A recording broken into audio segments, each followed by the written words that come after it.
Selamat siang pemirsa Inside Talk dimanapun Anda berada. Senang sekali kita bertemu kembali dalam acara Inside Talk. Kali ini kita akan membahas mengenai Merdeka Ekspor. Seperti kita ketahui, pada tanggal 14 Agustus 2021 kemarin, Presiden Jokowi telah melaksanakan ekspor secara serentak di seluruh Indonesia. Dan dari ekspor itu yang paling penting adalah bagaimana penekanan sektor pertanian menjadi produk yang paling penting dalam ekspor, Merdeka Ekspor. Karena itu sudah ada di hadapan kita Bapak Doni Saiful Bahri.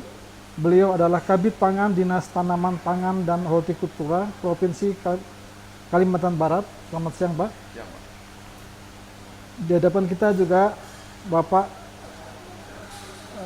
Muhammad Rifaat. Beliau adalah penasihat Kadin Kalbar. Selamat siang, Pak. Dan narasumber kita satu lagi adalah Bapak Roy Prabandaro Mahapriya. Beliau adalah Deputi GM Komersial IPC Pontianak, Kadin Kalbar. Kita langsung saja kepada Bapak Doni. Bagaimana sih Pak pihak Dinas Pangan menyikapi adanya Merdeka Ekspor yang sudah dilaksanakan, terus kemudian bagaimana ke depan? Apakah kemudian itu juga akan ada tindak lanjut terhadap penumbuhan sektor pertanian yang ada di daerah? Ya, baik, terima kasih. Selamat sore dan sore Bapak sekalian. Kami dari Dinas Tanaman Pangan dan Hortikultura Provinsi Kalimantan Barat sangat bersuka cita dengan adanya momentum Merdeka Ekspor ini. Artinya apa? Di saat kondisi Kalimantan Barat juga adanya pandemi dan juga Indonesia bahkan global, tetapi di produk Kalimantan Barat khususnya bisa ekspor. Dan kalau tidak salah kita itu peringkat 4 dari beberapa 17 provinsi yang ada di Indonesia ini. Ini momentum saat ekonomi kita mulai agak sedikit lemah, tetapi produk-produk kita diterima di pasar global. Luar biasa ini bagi kami ya. Dan juga dengan OPC juga dengan karantina ya Pak ya, kita sama-sama itu diluncurkan pada dari 2020. Dan produk kita itu banyak Pak. Di subsektor pertanian itu yang paling dominan. Di situ ada karet, ada sawit karenanya. Di subsektor tanaman pangan itu ada durian, ada aloe vera, ada jeruk. Ada yang paling fenomenal itu ya durian, itu satu-satunya. Durian itu yang dalam bentuk pasta diekspor ke beberapa negara, khususnya di Asia, Cina, Hongkong, Jepang. Itu momentum bagi petani, dan kedepannya pasti petani ini akan berusaha untuk memenuhi kebutuhan pasar global itu. Seperti itu. Ya, nah, itu bagus sekali. Pendampingan kita melalui kebijakan itu Menteri juga. Kita adakan pendampingan, misalnya peningkatan SDM petani itu buat usaha itu sendiri. Kita lakukan SDM. Udah itu ya kebutuhan sarana dan prasarana kita cukupi. Kita penuhi untuk menciptakan kualitas produk yang bisa diterima pasar luar. Kita biar selama ini ya, sebelum ada Merdeka Ekspor ini memang ada ekspor, tapi masih kecil-kecil melalui pintu-pintu pasar luar. Itu biasanya dalam skala kecil. Dan biasanya kita juga agak kalah daya saing. Apa itu? Pertama, rebranding kita, kemasan kita, kuantititas kita, seperti itu.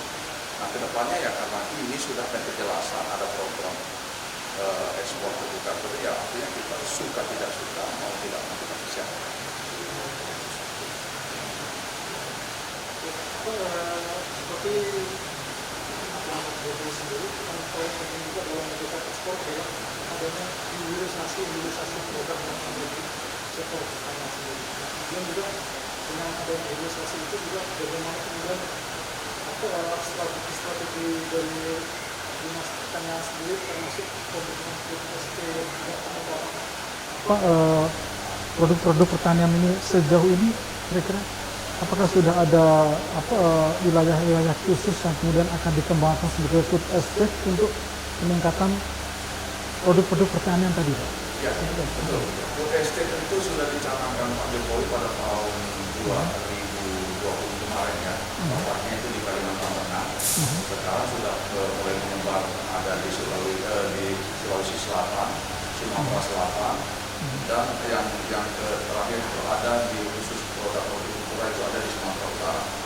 Kita juga Kalimantan Barat mengusulkan untuk food estate itu. Ada 3 usulan kami kemarin ya, Kabupaten Sambas, Kabupaten Mempawah, dan Kabupaten Manado. Tetapi sudah diverifikasi dengan teman-teman Kementerian Pertanian Jakarta. Sepertinya usulan kita menjadi 2, Kabupaten Manado dan Kabupaten Sambas. Ada sekitar 5.000 hektar. Nah, food estate ini cikal bakal seperti cluster, kalau kita akan bilang di Kalimantan Barat kita cluster. Mungkin skalanya ya berapa seminggu, 2 minggu. Jadi industri itu betul kata Mas tadi. Dan kita jangan terlena hanya menjual bahan baku. Karena nilai tambahnya itu kecil. Tetapi kita yaitu tadi dalam bentuk produk jadi atau produk olahan atau produk turunan revenue-nya. Itu nilai tambahnya lebih besar, hampir 30% daripada kita di bumbunya, di produksinya. Jadi mungkin dengan kemasan yang bagus, promosi yang bagus, saya kira bisa. Baik, Pak. Nah, saya pindah ke Nah, ini sebagai BUMN pelabuhan, bagaimana kemudian IPC itu melakukan yang namanya penyederhanaan pelayanan dalam pelabuhan di Kalbar misalnya. Kira-kira apa saja yang sudah dilakukan? Seperti kita ketahui, hal paling mendasar dalam sebuah ekspor adalah bagaimana kemudian dwelling time atau waktu bongkar muat itu kemudian harus diprioritaskan penanganannya. Kira-kira apa yang sudah dilakukan, Pak?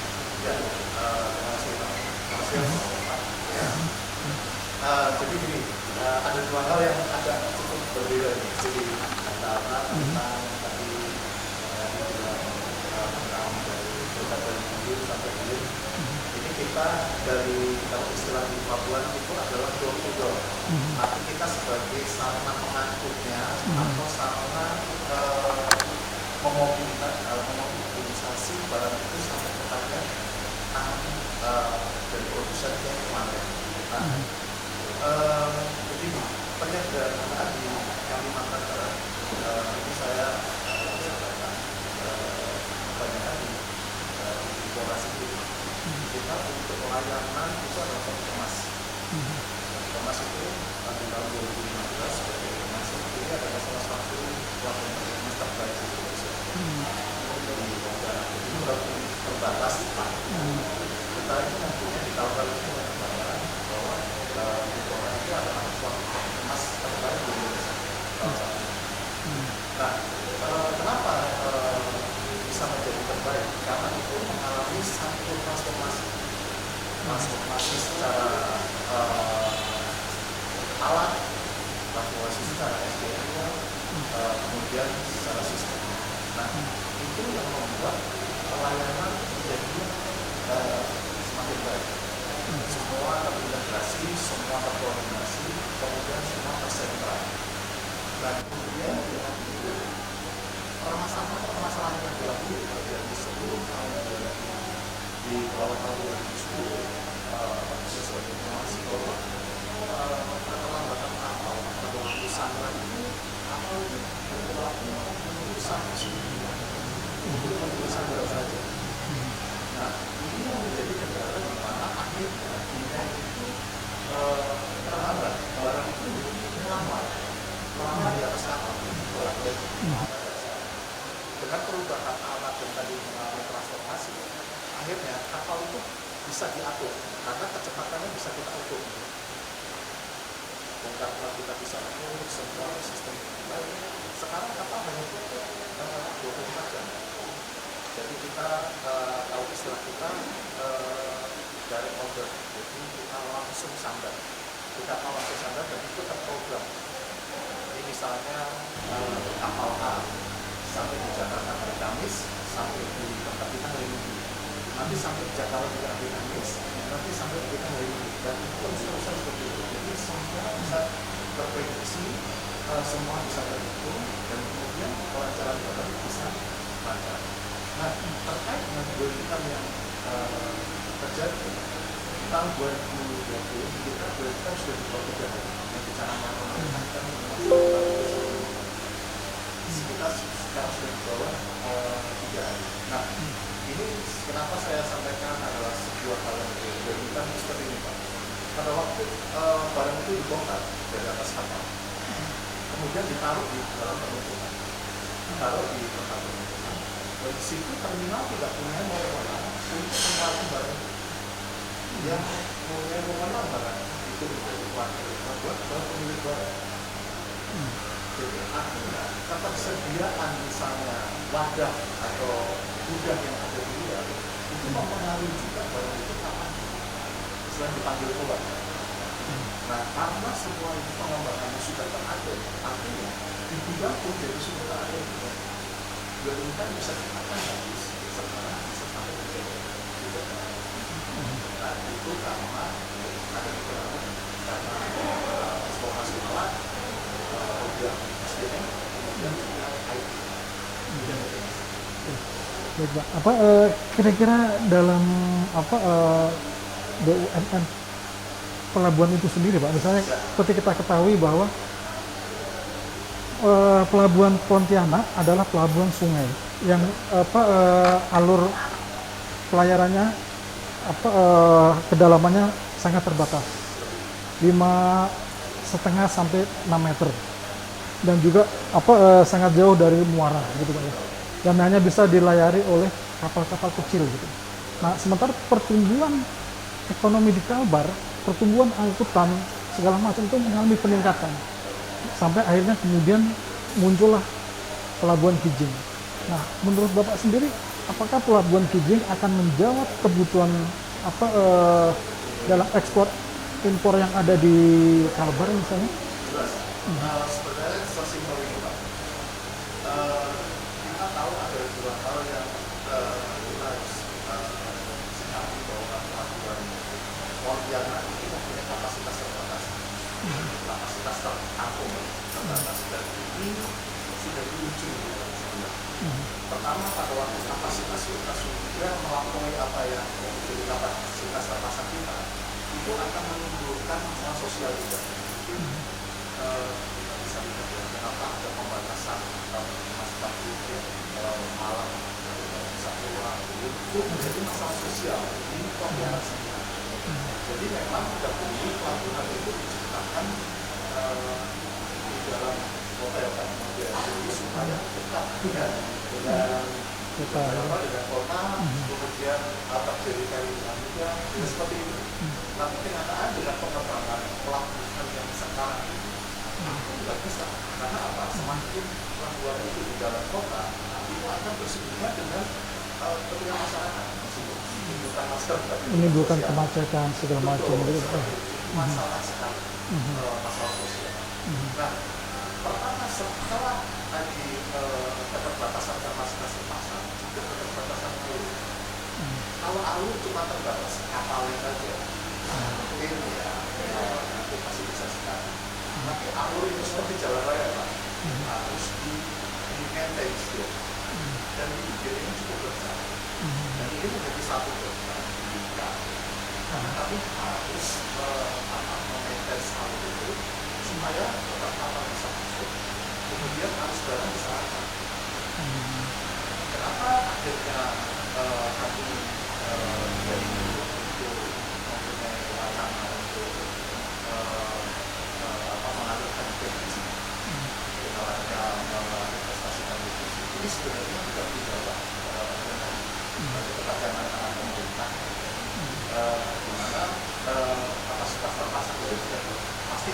buat tahun-tahun harus dilakukan bersama. Dialihkan dan itu menjadi satu kan kita bervideo dan itu ini dan kucing sendiri itu mau dari nol dan itu adalah terkait dengan besaran kapal, besaran kapasitas tangki, kemudian juga profesionalisme dalam penanganan pelayanan jasa. Nah, memang ada beberapa kendala memang terkait dengan infrastruktur itu yang memang sekarang tidak pemerintah banyak sekali.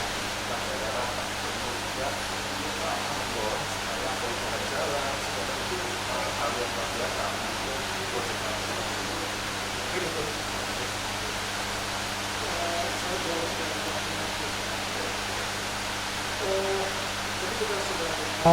Dari Pak Denny juga dari Pak Ois segala macam. Nah kira-kira dari Kadin sendiri sekarang ini kira-kira apa yang sudah dilakukan untuk kemudian membantu pengusaha juga kemudian mengkomunikasikan apa yang menjadi permasalahan di pengusaha tadi dia juga ke pihak-pihak IPC misalnya. Kira-kira apa yang sudah dilakukan Pak dan kemudian apa sih tahap-tahap yang pernah dilakukan itu misalnya Pak?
Baik, Pak.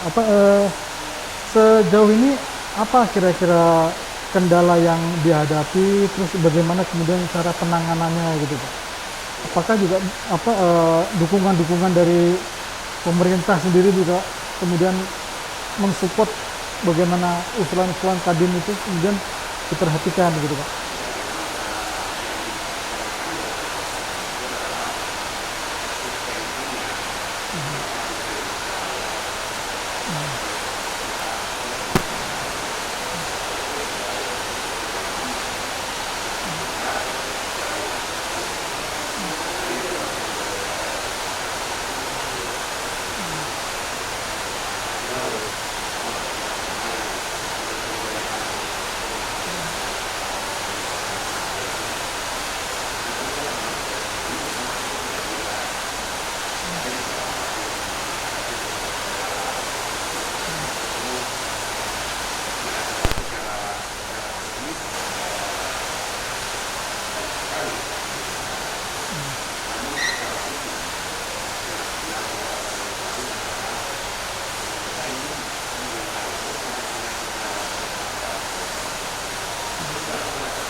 Baik, Pak.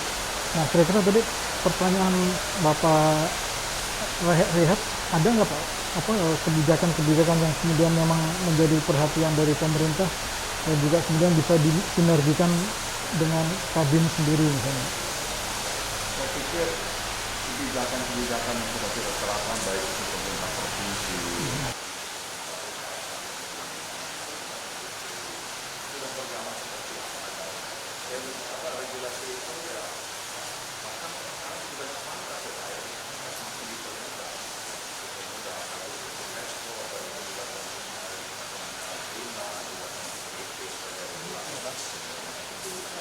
sudah jauh lagi kalau sudah jauh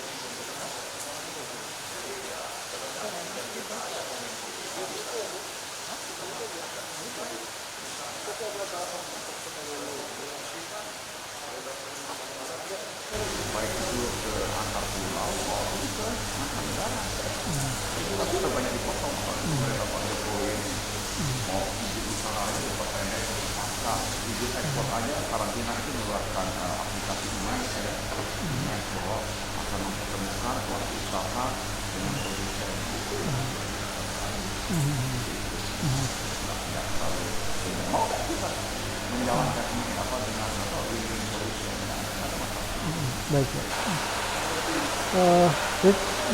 Seperti kita ketahui, saat ini kita sudah memasuki hampir 2 tahun masa pandemi.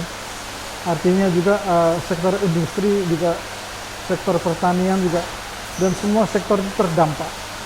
Nah, bagaimana kemudian pemerintah melakukan penanganan, juga kemudian bagaimana melakukan pendampingan tadi, juga bagaimana kemudian melakukan sosialisasi ketika kemudian orang harus melakukan ekspor. Kira-kira kemudian apa saja yang harus dipenuhi, kualitasnya apa saja yang kemudian harus dipenuhi, model-model kemasannya atau segala macam. Nah, itu kemudian bagaimana pendampingan sosialisasi itu dilakukan kepada pengusaha-pengusaha tadi Pak ya. Pertama ini kan menyangkut bidang pertanian, tentu ada banyak hal yang kemudian harus diperhatikan misalnya.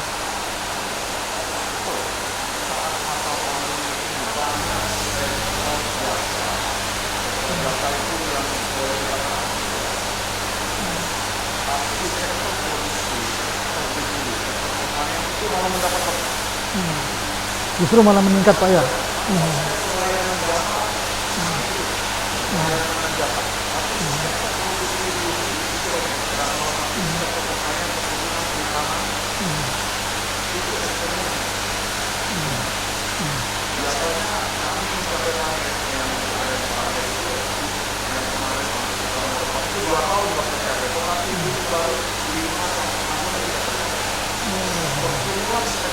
pertumbuhan ekonomi di sektor pertanian itu 5-8%.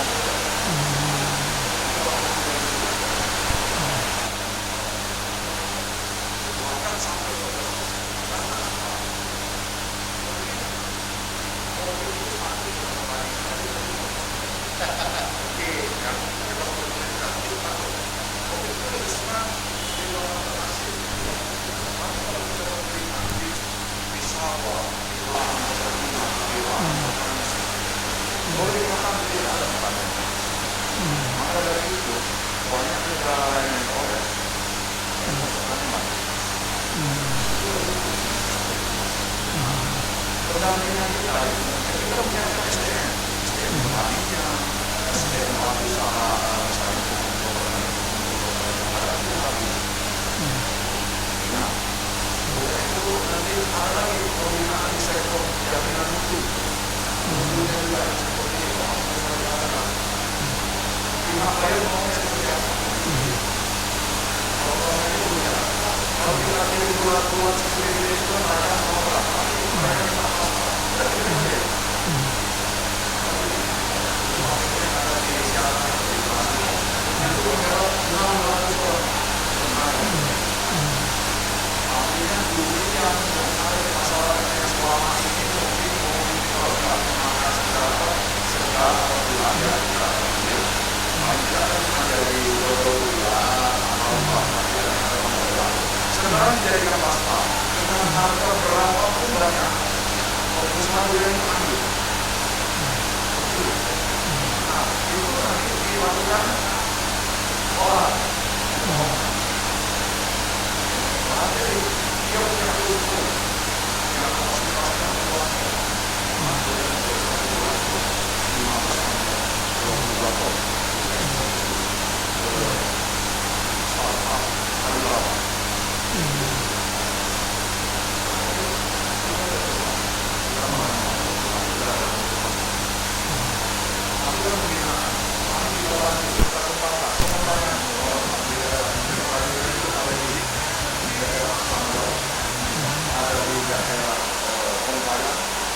ada di kuburan itu duri yang paling baik itu di dunia itu varietasnya ada di sana. Nah itu kan pembinaan pengembangan dibantu petaninya bibit kita bantu kalau anaknya kita bantu link untuk penjualan itu jaminan itu kita berikan dengan ada aplikasi naik jika pengimpor itu maunya seperti apa kita cari.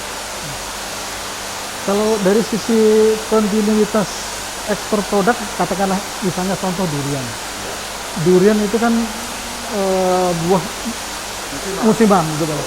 Bagaimana kemudian kontinuitas ekspor itu kemudian dilakukan, apa saja yang kemudian dilakukan di wilayah-wilayah apa dampingan tadi misalnya seperti apa gimana Bro? Salah satu tantangan terberat komoditi ekspor itu kontinuitas ketersediaan. Banyak sekali kita kelemahan. Tapi kalau di sektor durian ini udah 4-5 tahun.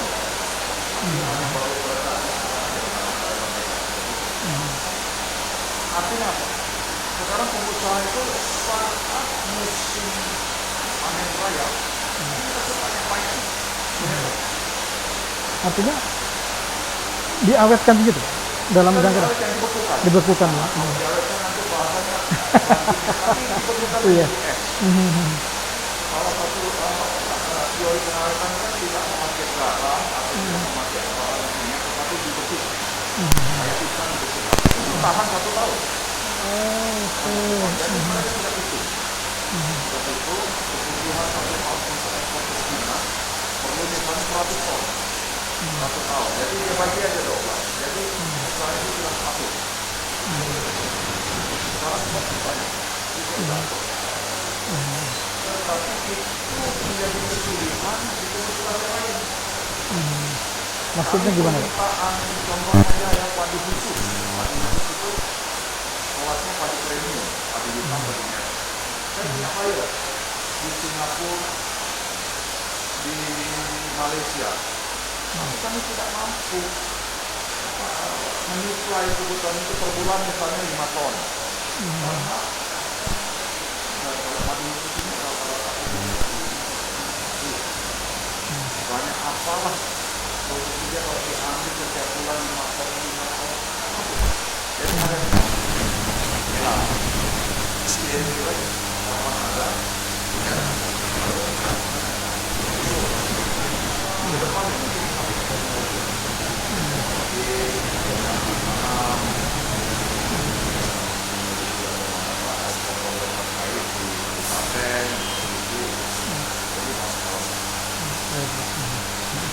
Baik, Pak, kembali ke Pak Roy. Pak, tadi kan dalam ekspor hasil pertanian ada banyak kemudian yang harus dipersiapkan, katakanlah apakah kemudian dari bahan baku yang didinginkan segala macam itu fasilitas yang kemudian sudah disediakan fasilitas di pelabuhan, terus penanganan SDM-nya segala macam itu apakah juga udah ada kendala-kendala yang dihadapi apa aja Pak dalam penanganan ekspor produk pertanian tadi Pak?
Nanti kapal sudah siap, itu berapa menit?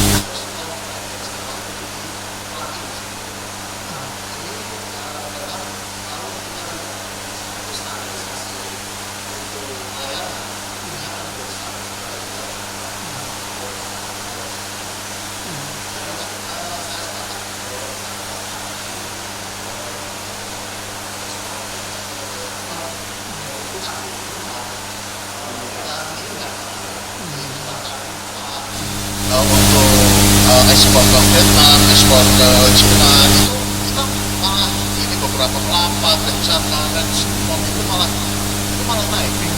Iya, jadi memang kalau kita tidak dengan standarisasi yang baik, istilahnya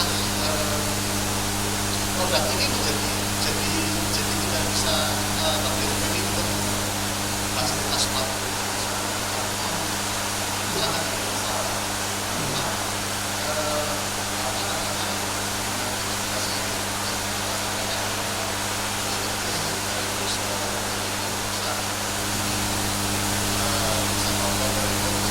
Membuat satu standar yang sama supaya pada waktu barang-barang yang misalnya terproduksi atau diproduksi oleh produsen itu berlayanan dengan standar itu layanan level standar begitu Pak. Nah ini kan ini sepertinya ada angin segar nih Pak. Ya. Oktober nanti akan ada merger PT Pelindo 1, 2, 3, dan 4. Ya. Nah dengan adanya merger itu tentu banyak orang menunggu nih apa sih yang kemudian keuntungan bagi pengusaha, bagi kadin, bagi ini untuk kemudian bisa meningkatkan usaha mereka. Kira-kira apa yang Ya, fokus kita Pak, memang integrasi ini kan sebenarnya lebih kepada kita sebut kita punya masalah. Jadi yang tadi mungkin Pak Muke sampaikan, kenapa sih Tripora kok harus izin harus ada? Karena ya itu pada waktu produknya Pak Domi itu semakin lancar, semakin baik, rekan-rekan dari Kadin dalam pengusahaan itu semakin baik, kalau tidak ditunjang oleh pelayanan pelayanan pelabuhan yang punya mutu yang baik, itu juga itu masalah juga. Barang itu tidak akan delivery dengan baik, kemudian akhirnya jadi masalah, secara kualitas nanti bisa jadi masalah juga. Nah, sebenarnya kita mulai dari satu masalah sebenarnya. Jadi untuk integrasi ini, masalahnya pelabuhan 1, 2, 3, 4 tidak belum terkomunikasi dengan baik. Jadi proses kendali itu secara strategis itu terfokus di masing-masing perindo sendiri. Perindo 1, perindo 2, perindo 3, perindo 4. Dan ini standarisasinya itu berbeda-beda. Nah, kemudian pola operasinya juga berbeda-beda. Pola operasi ini yang akhirnya, maaf ini satu pelabuhan juga. Nah, yang tadi saya sampaikan mungkin di back tadi yang kalau misalnya di satu pelabuhan A itu pelayanannya sudah baik, produknya Pak Domi itu sudah baik di satu pelabuhan A itu, kemudian dikirim ke pelabuhan B dengan standar yang tidak pada waktu dibongkar tidak baik, tetap aja sampai kepada pembeli ataupun penerima barang, itu barang itu jadi mutunya jadi masalah juga kan. Nah, kenapa ini Pelindo ini integrasinya semua membuatkan standar yang sama, standar yang level mutunya baik. Kemudian juga development SDM ini belum punya standar yang sama. 1, 2, 3, 4 standar yang sama, dan itu harus ada strukturisasi. Kemudian secara yang susah ini kita culture ya, budaya kerjanya beda. Nah, itu yang nanti akan disamakan. Dan terakhir berbicara tentang IP, setiap Pelindo itu punya IP sendiri-sendiri. Nah, ini kan akhirnya menjadi kesulitan. Misalnya dari Kadin pengusaha ya, dari pengusaha ini di pelabuhan A pakai sistem, di pelabuhan B pakai sistem seperti ini. Akhirnya menimbulkan kebingungan. Sudah begitu cost-nya beda. Nah, ini jadi permasalahan bagi pengusaha. Pada waktu terintegrasi semua, standarisasinya itu jadi sama. Misalnya kalau kita di franchise kopi yang terkenal ya Pak ya, ada kopi yang di kota ini juga sama, saya dilayani pada waktu di kota B juga sama. Nah, itu tujuannya seperti itu. Kemudian integrasi ini juga membangun ekosistem. Jadi pada waktu integrasi nanti kemudian ada satu kita lebih kepada partnership, itu kebersamaan. Kemudian baru kita mempunyai satu standar kelas dunianya itu standar. Karena di tempat kita itu cuman beberapa yang standar internasional, Pak. Nah, ini mau nanti semua distandarkan menjadi standar internasional. Nah, pada waktu standar itu ada, itu akan jadi mempermudah semua. Yang tadi mungkin saya sampaikan dari awal, bahwa door to door atau dari hulu ke hilir. Ini kalau tadi kan produk ya Pak Doni ya, jadi produk yang masih baku menjadi yang program jadi atau setengah jadi. Kalau door to door itu atau hulu ke hilir bagi pelabuhan itu adalah dari tangan produsen sampai ke tangan penerima barang. Itu selamat barang itu dengan mutu yang sama. Nah, ini yang ekosistem. Nah, kemudian untuk kita sampaikan juga bahwa Pelindo ini nanti ada 4 pilar kekuatannya. Jadi 4 kekuatan di regionnya tetap 1, 2, 3, 4, tapi bukan mempunyai satu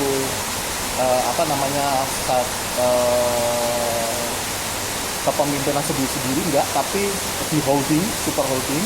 Kemudian tiap region dipimpin, region 1, region 2, region 3, region 4. Dan kita punya 4 masif bisnis. Jadi 4 bisnis besarnya itu adalah peti kemas, kemudian non peti kemas, jadi kargo, kemudian ke logistik, Kemudian yang keempat adalah marine service. Jadi nanti ada sentralnya Pak, logistik dengan hinterland nanti di Jakarta, nanti peti kemas nanti itu di Surabaya, kemudian non peti kemasnya di Medan pusatnya, maritnya malah di Makassar nanti. Jadi kekuatannya nanti akan seperti poros-porosnya seperti itu. Sebenarnya itu ujung-ujungnya kita mempunyai satu standar mutu yang sama. Kemudian kita bicara tentang logistik cost yang rendah, yang mungkin tadi Mas Bukti sampaikan ya, bahwa kita ini logistik cost ini kok nggak belum bisa diketahui atau transparan dengan baik. Jujur aja di pelabuhan untuk dari seluruh logistik cost dari hulu ke hilir 100% kita itu cuma 4-6% aja. Pelabuhan itu cuma segitu. Artinya dari semua sisanya 90% ke atas itu adalah dari trucking, shipping line, gudang semua itu di sana. Jadi untuk pelabuhan sendiri itu cuma 4-6% dari total semua biaya logistik. Nah, ini kan transparan di mana? Transparan di 4-6%, tapi 90% ke atas itu nggak transparan. Kayak ada satu analogi seperti ini Mas. Mungkin kalau sekolah di Jakarta, kalau tinggal di Depok itu ada KRL. Jadi kalau saya rumah di Depok, saya mau ke Beos atau ke stasiun kota. KRL itu biaya cuma 7.000 rupiah. Jadi dari Bogor sampai stasiun kota itu cuma 7.000. Tapi saya untuk dari stasiun kota ke kantor saya di Tanjung Priok, itu saya harus naik KWK, itu kalau nggak salah harganya 10.000. Sedangkan saya dari rumah ke Bogor, itu saya naik ojek itu 15.000. 15.000 ditambah 7.000, 22.000 ditambah 10.000, berarti 32.000. Sedangkan yang selama ini diomongin bahwa kosnya itu 7.000, karena yang transparan yang 7.000 ini yang nongol, karena terdeklar bahwa itu 7.000, tapi tidak pernah angka ojek kemudian KWK itu tercetus. Nah, ini yang jadi permasalahan di dalam logistik cost. Nah, kenapa kok misalnya harga misalnya dari mana dari petani state harga segitu, tetapi kok ongkosnya kok jadi lebih mahal. Nah, inilah yang sebenarnya perlu diurai. Mungkin itu ya. Ternyata waktu kita sudah habis, Pak. Jadi saya langsung closing statement aja. Ya. Dari Bapak Rizka dulu. Baik, terima kasih. Jadi dari Kadin sebenarnya yang kita akan terus lakukan adalah pertama itu adalah perluasan kegiatan ekonomi. Nah, ini yang kita dampingi, kita dorong dalam berbagai bentuk. Mengapa? Karena potensi Kalimantan Barat ini besar. Wah, besar pada perluasan. Yang kedua yang sekarang dilakukan oleh kawan-kawan di dalam itu dengan praktek berusaha mereka adalah yang kemudian berharap di hilir seperti pelabuhan dan pemerintahan itu, yang diharapkan itu adalah perluasan standarisasi sebenarnya yang diharapkan. Itu dia, terima kasih. Mungkin closing statement sedikit aja. Ya, pada dasarnya pelabuhan akan siap melayani secara profesional. Ya. Kalau kami dengan Merdeka Export ini jadi momentum bagi petani untuk mengambil opportunity produk-produk Kalimantan Barat ini bisa berjaya baik di pasar nasional maupun luar negeri. Itu aja. Dan mendapatkan nilai tambah, meningkatkan NTP nilai tukar petani. Itu aja. Baik, terima kasih. Demikianlah pemirsa Insight dimanapun Anda berada. seperti kita ketahui, Merdeka Ekspor memberikan harapan bagi kita semua bahwa produk-produk pertanian merupakan produk yang bisa bertahan di tengah gempuran pandemi seperti sekarang ini. Dan tentunya mesti ada supporting dari berbagai pihak. Salah satunya ketika ekspor itu juga ada keterkaitan dengan Pelabuhan Pontianak dan juga bagaimana Kadin juga memfasilitasi melakukan pendampingan kepada para pengusaha untuk kemudian bagaimana bisa melakukan ekspor dan kesempatan untuk meraih sukses ini. Terima kasih. Sampai di sini kita diskusi kita insight kali ini. Selamat sore. Terima kasih.